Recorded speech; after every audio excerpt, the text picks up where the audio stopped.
പാലായിൽ ഇപ്പം പ്രധാനമന്ത്രി വരുന്നു, അടുത്ത ഊഴം വരുമ്പോൾ പാലായിൽ സന്ദർശിക്കും എന്ന് പറയും. അപ്പോൾ പാലായിൽ എന്തെങ്കിലും ഒരു പ്രതീക്ഷയില്ലെങ്കിൽ അങ്ങനെ വരികയില്ല. പക്ഷേ കഴിഞ്ഞ പ്രാവശ്യം BJPക്ക് അവിടെ മണ്ഡലത്തിൽ കിട്ടിയത് 10,869 വോട്ടുകൾ മാത്രം. അതേസമയം മാണി സി കാപ്പൻ ജോസ് കെ മാണിയെ പൊട്ടിച്ച ആ ഭൂരിപക്ഷം എന്ന് പറയുന്നത് 15,000-ന് മുകളിൽ വോട്ടുകൾക്കാണ്. അപ്പോൾ ആ ഭൂരിപക്ഷത്തിൻ്റെ അത്രയും പോലും ഇല്ല മൊത്തം BJPക്ക് സ്ഥാനാർത്ഥിക്ക് കിട്ടിയ വോട്ട്. അതിൻ്റെ പെർസെൻറ്റേജ് ആവട്ടെ 7.85%. പിന്നെ എന്തുകൊണ്ടായിരിക്കും പ്രധാനമന്ത്രി പാല തൻ്റെ അടുത്ത വട്ടത്തിൽ ഉള്ള തട്ടകമാക്കുന്നത്? പാലയിൽ ആര് ജയിക്കും? എന്നാ പറയാനാ എന്നാണ് ഈ പാലാക്കാരുടെ പ്രതികരണം. അത് കോട്ടയത്തുകാരുടെ ഒരു പറച്ചിലാണ്. എന്നാ പറയാനാ എന്നുള്ളത് എന്നുള്ള രീതിയിലാണ് പാലാക്കാർ ഇപ്പൊ നിൽക്കുന്നത്. കാരണം പാലയിൽ ഇപ്പം പഴയതുപോലെ അല്ല. പണ്ട് നമ്മൾ പറയും പാലയിലെ കാര്യം ആരും അന്വേഷിക്കത്തില്ല. KM മാണി എത്ര 65 മുതൽ ഇങ്ങോട്ട് KM മാണി 13 തവണ ജയിച്ചു വരികയാണ്. 13 ബജറ്റ് മുതൽ. അതെ, KM മാണിയുടെ മരണശേഷമാണ് കേരള കോൺഗ്രസിന് അവിടെ പരാജയം ഏറ്റുവാങ്ങേണ്ടി വന്നത്. വൻ പരാജയമായി പോയി. 15,000. ജോസ് കെ മാണി ഇപ്പൊ 2ാമത്തെ തവണയാണ് നിൽക്കാൻ പോകുന്നത്. കഴിഞ്ഞ തവണ നിന്ന് കാപ്പനോടെ പരാജയപ്പെട്ടു. കാപ്പൻ ആദ്യം LDFന്റെ സ്ഥാനാർത്ഥിയായിട്ടാണ് അവിടെ നിന്ന് പരാജയപ്പെട്ടത്. ഇതിനകത്ത് ഇപ്പോൾ BJPക്ക് അറിയേണ്ടതായ ഒരു കാര്യം, ഈ ക്രിസ്ത്യൻ ഔട്ട്റീച്ച് എത്രത്തോളം അതിന്റെ റിസൾട്ട് കിട്ടാൻ പോകുന്നു എന്നുള്ളത് പാലയിൽ നിന്നാണ്. പാലയും അതുപോലെ തന്നെ പൂഞ്ഞാറും കാഞ്ഞിരപ്പള്ളിയിൽ നിന്നും ഒക്കെ. പക്ഷെ ഇതിൽ താരമാകുന്നത് പാലയാണ്. ഒന്നാമത് മത്സരിക്കുന്ന 3 പേരും ക്രൈസ്തവർ തന്നെയാണ്. മാണി സി കാപ്പനും ജോസ് കെ മാണിയും ഷോൺ ജോർജുമാണ്. അവിടെ അല്പം യുവത്വത്തിൽ നിൽക്കുന്നത് ഷോണാണ്. ഇപ്പോഴത്തെ ഒരു സാഹചര്യത്തിൽ അവിടെ ഷോൺ ഉണ്ടാക്കിയെടുത്തിട്ടുള്ള ഒരു വലിയ മൈലേജ് പാലയിൽ ആരും ഇത്രയും ഒരു നീക്കം പ്രതീക്ഷിച്ചില്ല എന്നുള്ളതാണ്. ഇനിയിപ്പോൾ പ്രധാനമന്ത്രി വരാൻ പോകുന്നതല്ലേ ഉള്ളൂ. അതെ, പ്രധാനമന്ത്രി വന്നിട്ട് വരുമ്പോൾ അവിടെ ഒരു വലിയ തരംഗമായിരിക്കും എനിക്ക് തോന്നുന്നു സംഭവിക്കാൻ പോകുന്നത്. അങ്ങനെയുള്ള ഈ ക്രൈസ്തവ മേഖലകളിലോട്ടൊന്നും പ്രധാനമന്ത്രി നേരിട്ട് എത്തിയിട്ടില്ല ഇതുവരെ. തൃശ്ശൂരിലുമൊക്കെ വന്നപ്പോൾ ബിഷപ്പുമാരുമായിട്ടുള്ള കൂടിക്കാഴ്ചയൊക്കെ നടന്നിട്ടുണ്ട്. പക്ഷെ അവരുടെ കേന്ദ്രങ്ങളിലേക്ക് ചെന്ന് ഇറങ്ങിയിട്ടില്ല. അപ്പോൾ അങ്ങനെ നരേന്ദ്രമോദി വന്നിറങ്ങുമ്പോൾ സംഭവം നമ്മൾ വിചാരിക്കുന്നതിന് അപ്പുറത്തെ രീതിയിലേക്ക് കാര്യങ്ങൾ മാറുമെന്നുള്ളതാണ്. തീർച്ചയായിട്ടും. അപ്പൊ ഇത് ഇപ്പം നേരത്തെ അവർക്ക് കിട്ടിയ BJPയുടെ വോട്ട് പറയുകയുണ്ടായി. ഇപ്പൊ കഴിഞ്ഞ തവണ കാപ്പൻ 15,000-ലധികം വോട്ടിന്റെ ഭൂരിപക്ഷത്തിൽ വിജയിച്ചു. കാപ്പൻ അവിടെ നേരത്തെ തന്നെ അങ്ങ് തീർച്ചപ്പെടുത്തി സ്വയം പ്രഖ്യാപിച്ചങ്ങ് സ്ഥാനാർത്ഥിത്വം ഏറ്റെടുത്തുകൊണ്ട് പ്രവർത്തനം നടത്തിക്കൊണ്ടിരിക്കുകയാണ്. പ്രത്യേകിച്ച് ഇത്തവണയും തനിക്ക് സുഖകരമായ വിജയമാണ് ഉണ്ടാകാൻ പോകുന്നതെന്ന് മനസ്സിലാക്കി. കാര്യം അതിശക്തമായിട്ടുള്ള ഒരു ഭരണവിരുദ്ധ വികാരം ഉണ്ട് എന്നുള്ളതാണ്.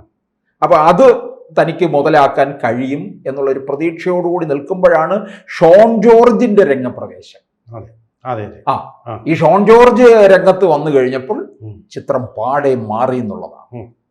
കാരണം ഷോണ് ഈ ക്രൈസ്തവ വിഭാഗവും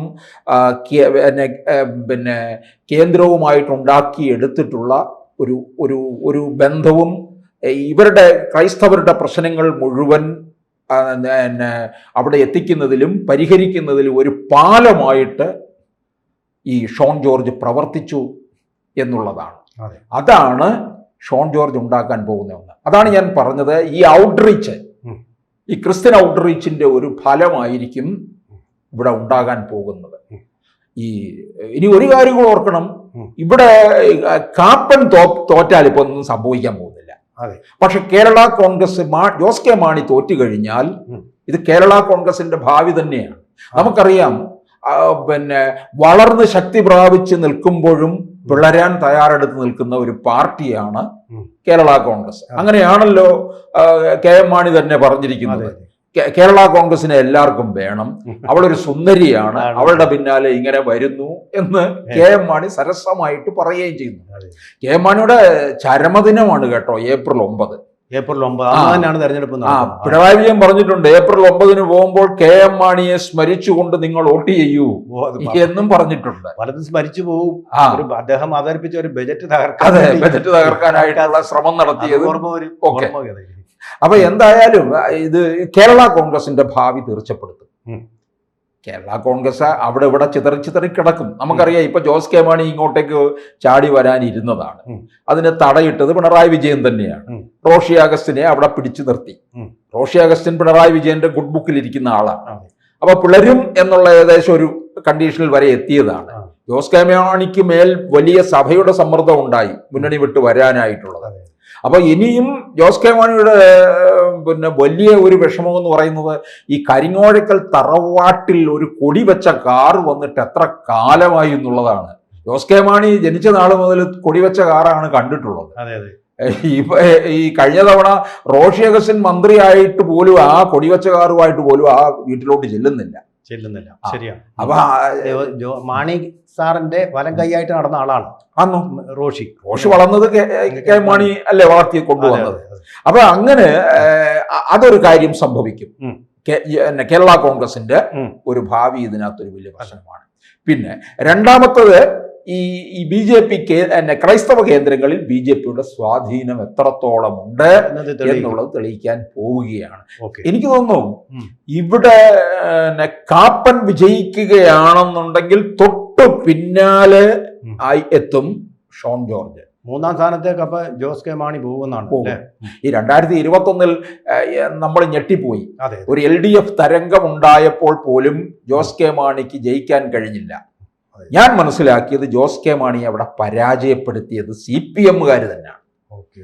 കാരണം ജോസ് കെ മാണി ജയിച്ചു വന്നു കഴിഞ്ഞാൽ ബാർഗെയിനിങ് നടത്തും എന്ന് പിണറായി വിജയന് നന്നായി. ബാറല്ല, വിലപേശൽ നടത്തും. എന്തിനാണ്? തൻ്റെ അച്ഛൻ കൈകാര്യം ചെയ്ത വകുപ്പ് തന്നെ തനിക്ക് വേണം എന്നുള്ള രീതിയിലുള്ള ഒരു വിലപേശൽ നടത്തും. അത് കൃത്യമായിട്ട് അറിയാമായിരുന്നു. അതിന് തന്നെയാണ് ഒരു കുരുക്കിട്ട് കൊടുത്തത്, ജോസ് കെ മാണിയെ പരാജയപ്പെടുത്തിയത്. പക്ഷെ ഇത്തവണ ഞാൻ അറിഞ്ഞത് CPM സകല അവരുടെ സംവിധാനങ്ങളും സംഘടനാ സംവിധാനങ്ങളും ഉപയോഗിച്ചുകൊണ്ട് ജോസ് കെ മാണിക്ക് വേണ്ടി നിൽക്കുകയാണ്.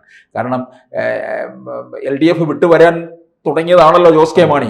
ആ ജോസ് കെ മാണിയെ പിടിച്ചു നിർത്തി മൂന്നാമതും നമ്മൾ അധികാരത്തിൽ വരും എന്നുള്ള രീതിയിൽ. അപ്പം CPM-ന്റെ സംഘടനാ സംവിധാനം നന്നായിട്ട് അവിടെ പ്രവർത്തിക്കുന്നുണ്ട് എന്നാണ് അറിയാൻ കഴിയുന്നത് ജോസ് കെ മാണിയെ വിജയിപ്പിക്കാൻ വേണ്ടി. ജോസ് കെ മാണി ഇങ്ങനെ ചാഞ്ചാടുന്ന ഒരാളായതുകൊണ്ട് എനിക്ക് തോന്നുന്നത് അടിയൊഴുക്കുകൾ CPM-ന്റെ അവിടെ ജോസ് കെ മാണിക്ക് എതിരായിട്ട് സംഭവിക്കത്തുള്ളൂ. എതിരായിട്ടാണ് സംഭവിക്കുന്നത്. അത് അയാൾ റോഷി മതി ഞങ്ങൾക്ക് എന്നുള്ളത് അവർ തീരുമാനിച്ചു കഴിഞ്ഞ ഒരു കാര്യമാണ്. പിന്നെ നമ്മൾ പറയുന്നത് പോലെ ഭരണങ്ങാനം, കടനാട്, കരൂർ, കൊഴുവനാൽ, മീനച്ചൽ, അതുപോലെ മേലുകാവ്, മൂന്നിലവ്, മുത്തോലി, രാമപുരം, അത് അമ്പലത്തിൻ്റെ സ്ഥലം, മൂന്നമ്പല ദർശനത്തിൻ്റെ സ്ഥലം, തലനാട്, തലപ്പാലം. രാമപുരം തന്നെയാണ് നമ്മുടെ ലളിതാംബിക അന്തർജനം ജനിച്ച സ്ഥലവും അവിടെ തന്നെയാണ്. പിന്നെ എലിക്കുളം, ഈ സ്ഥലങ്ങൾ ചേരുന്നതാണിത്. ഇവിടെ ഇപ്പോൾ പാലാ മുനിസിപ്പാലിറ്റിയും കൂടെ ഉണ്ട് ഇതിൻ്റെ കൂടെ. ഈ പാലാ മുനിസിപ്പാലിറ്റി ഇപ്പോൾ ഭരിക്കുന്നത് UDF ആണ്. അതുകൊണ്ടാണ് UDF-ന് പ്രതീക്ഷ. നഗരസഭാ തെരഞ്ഞെടുപ്പില് 7 പഞ്ചായത്തും പിടിച്ചെടുത്തോളാം. പാലാ നഗരസഭ 7 പഞ്ചായത്തും. ഇനി വേറൊരു കാര്യം കൂടെ ഞാൻ പറയാം. അവിടെ ഇപ്പോൾ കാത്തലിക്സിൻ്റെ ഒരു ചിന്താഗതി വെച്ച് നോക്കിയ ഈ കേരളം പിടിച്ചിട്ട് അവർക്കൊരു കാര്യമില്ല. ഇപ്പോൾ നമ്മുടെ പോപ്പിനെ ഇവിടെ കൊണ്ടുവരണമെങ്കിലും റബ്ബറിൻ്റെ വില കൂടണമെങ്കിലും ഒക്കെ കേന്ദ്രത്തിലെ ഭരണത്തിലൊരു പിടിയുള്ള ആൾ വേണം. അതിന് പറ്റിയ ആളാണ് ഷോൺ. രണ്ടാമത്തെ കാര്യം എന്ന് പറഞ്ഞാൽ പാലാ ബിഷപ്പിൻ്റെ മുമ്പിൽ കൂടി PF-കാരന്ന് പ്രകടനം നടത്തിയോണ്ടില്ല. കുന്തിരിക്കാൻ കരുതി വെച്ചോ, അവരും മലരും കരുതിക്കോ എന്നൊക്കെ പറഞ്ഞ് വല്ലാത്ത ഭീതിയിലായിട്ടുണ്ട്. അവിടുത്തെ മര്യാദയ്ക്ക് ജീവിച്ചു പോകുന്ന അധ്വാനവർഗം വല്ലാത്ത ഭീതിയിലായിട്ടുണ്ട്. ഇങ്ങനൊന്നും ബിഷപ്പിനെതിരെ ഇങ്ങനൊരു പ്രകടനം അവിടെ ഉണ്ട്. ബജരംഗദളുണ്ട്, BJP ഉണ്ട്, VHP ഉണ്ട്, RSS ഉണ്ട്, എല്ലാം ഉണ്ട്. ഇന്ന് വരെ അങ്ങനെ പ്രകടനം നടന്നിട്ടില്ല. വല്ലാതെ ഞെട്ടിപ്പോയിട്ടുണ്ട്. അപ്പോൾ അവർക്ക് ഇപ്പോൾ ആശ്രയം എന്ന് പറയുന്നത് ഇസ്രായേലിന് എങ്ങനെയാണോ ആശ്രയം അമേരിക്ക, അതുപോലെ ഒരു ആശ്രയമായിട്ടുള്ളത് ഇതിനെ നേരിടാൻ കഴിവുള്ള ഒന്നോ BJP-ആണ്. CPM-നെ വിശ്വസിക്കാൻ പറ്റില്ല. പൊതുബോധം ഉണ്ടായിട്ടുണ്ട്. ഈ മുൻപ് ഒരു കാലത്തും ഇല്ലാത്ത രീതിയിൽ ഇപ്പോൾ പാലാ ശ്രദ്ധാകേന്ദ്രമായി മാറിയിരിക്കുകയാണ്. അതുകൊണ്ടാണല്ലോ നരേന്ദ്രമോദി വരുന്നത്. വരുന്നത്. ഇല്ലെങ്കിൽ പാലയില് ആരെങ്കിലും തിരിഞ്ഞു തിരിഞ്ഞു പാല റിസൾട്ട് വരുന്ന ദിവസം പാലയില് പിന്നെ വോട്ടെണ്ണൽ പുരോഗമിക്കുന്നു. അന്നേ നമ്മൾ പറയും, എന്തോ ആ പുരോഗമിക്കാൻ, അത് KM മാണിക്കുള്ളതാണ്. അത് കറക്റ്റ് ഒബ്സർവേഷൻ ആണ്. രണ്ടാമത്തെ കാര്യം, ഇന്ദിരാഗാന്ധിയും രാജീവ് ഗാന്ധിയും ഒക്കെ കോട്ടയത്ത് വന്നിട്ടുണ്ട്. പക്ഷെ പാലയിലേക്ക് അവർ തിരിഞ്ഞു നോക്കിയിട്ടില്ല. കോൺഗ്രസും പിന്നെ മാണിയുടെ പാർട്ടിയും തമ്മിൽ കൂട്ടുള്ളായിരുന്ന കാലത്ത് പോലും തിരിഞ്ഞു നോക്കിയിട്ടില്ല എന്നൊന്നും. പക്ഷെ പാലയിലേക്ക് എനിക്ക് തോന്നുന്നു അവർ ആദ്യമായിട്ടാണ് ഒരു പ്രധാനമന്ത്രിയോ അല്ലെങ്കിൽ പ്രസിഡന്റ് പോലും വരുന്നതെന്ന്. അതൊരു നല്ല ഒബ്സർവേഷനാണ് കാര്യം. അങ്ങോട്ട് തിരിഞ്ഞു നോക്കാറില്ല, കാരണം കുറേ ദൂരം പോകണം. 22 കിലോമീറ്ററാണ് കോട്ടയത്തു നിന്നുള്ളത്. ഹെലികോപ്റ്ററിൽ വന്നിറങ്ങാനുള്ള സംവിധാനമൊക്കെ അവിടെ സെന്റ് തോമസ് കോളേജ് സ്റ്റേഡിയം ഉണ്ട്. അവിടെ വലിയ പ്രശ്നമില്ലാതെ ഇറങ്ങാൻ പറ്റും. ഇനിയും വേറൊരു കാര്യമുള്ളത്, ഇതിലൊക്കെ പ്രധാനപ്പെട്ട ഒരു കാര്യം എന്ന് പറയുന്നത്, ഈ BJPയെ പിടിച്ചെങ്കിൽ മാത്രമേ ഇപ്പം ബിസിനസ്സിലും അതുപോലെ ഹോട്ടൽ വ്യവസായത്തിലും തുണി വ്യവസായത്തിലും സ്വർണ്ണ വ്യവസായത്തിലും ക്രിസ്ത്യാനികൾക്ക് ഉണ്ടായിരുന്ന സ്ഥാനം പോയി. ഇപ്പോൾ ജോസ്കോ എന്ന് പറയുന്നത് കോട്ടയം പിടിച്ചെടുത്തിട്ടുണ്ട്. പക്ഷേ ഉൾനാടുകളിലോട്ട് പോയ ആ രംഗമെല്ലാം ഇത് വർഗീയമല്ല, ബിസിനസ് പരമായിട്ട് അതെല്ലാം അവരുടെ സമുദായം പണം ഉണ്ടാക്കിക്കൊണ്ടിരുന്ന, അവരെ സമ്പന്നരാക്കിയിരുന്ന റബ്ബറിന് പോലും വിലയില്ല. അതിൻ്റെ വിലയൊന്ന് കൂട്ടണമെങ്കിൽ കേരളത്തിന് പറ്റില്ല. അത് കേന്ദ്ര ഗവൺമെൻറ്റാണ് ഇറക്കുമതി കൂട്ടാനും അതിൻ്റെ ചുങ്കത്തിന്മേലുള്ള വർധനയോ എങ്ങനെ അവർക്ക് ഗുണമാവുമോ എന്നുള്ള രീതിയിൽ തീരുമാനങ്ങൾ എടുക്കാനും കഴിയുന്നത് തീർച്ചയായിട്ടും കേന്ദ്ര ഗവൺമെൻറ്റിനാണ്. കേന്ദ്രത്തിനാണ് അവരുടെ നോട്ടം, കേന്ദ്രത്തിൽ സ്വാധീനമുള്ള ഒരാൾ എന്നുള്ളതൊക്കെ. അതുപോലെ തന്നെ മോദിയിൽ അവർക്കൊരു വിശ്വാസം ഉള്ളതുകൊണ്ടാണല്ലോ യാക്കോബായ പിതാക്കന്മാരെല്ലാം കൂടെ പോയി മോദിയെ കണ്ടത്. ആ ഓർത്തഡോക്സ് അവർക്കിടയിൽ ഇപ്പോൾ ഒരു മഞ്ഞുരുക്കൽ ഉണ്ടാക്കാൻ മോദിക്ക് സാധിച്ചിട്ടുണ്ട്. ചർച്ചയ്ക്ക് തയ്യാറാണെന്ന് ഓർത്തഡോക്സ് വിഭാഗവും പറഞ്ഞിട്ടുണ്ട്. കാത്തലിക്സിൻ്റെ സപ്പോർട്ട് നേരത്തെ തന്നെ ഇവർക്കാണ്. ഇതിപ്പോൾ മോദിയുടെ കൂടെ നിൽക്കാത്ത ഒരു വിഭാഗം എന്ന് പറഞ്ഞാൽ അമേരിക്കയിൽ ഈ ഇവാഞ്ചലിസ്റ്റ് ലോബി നടത്തുന്ന ആ വിഭാഗം, പെന്തക്കോസ്റ്റ് വിഭാഗം നടത്തുന്നത്, അവർ മാത്രം അടുക്കുന്നില്ല. അവർ അന്ധവിശ്വാസമുള്ള ക്രിസ്ത്യാനികളാണ്, കാത്തലിക്സ് എതിർക്കുന്നു.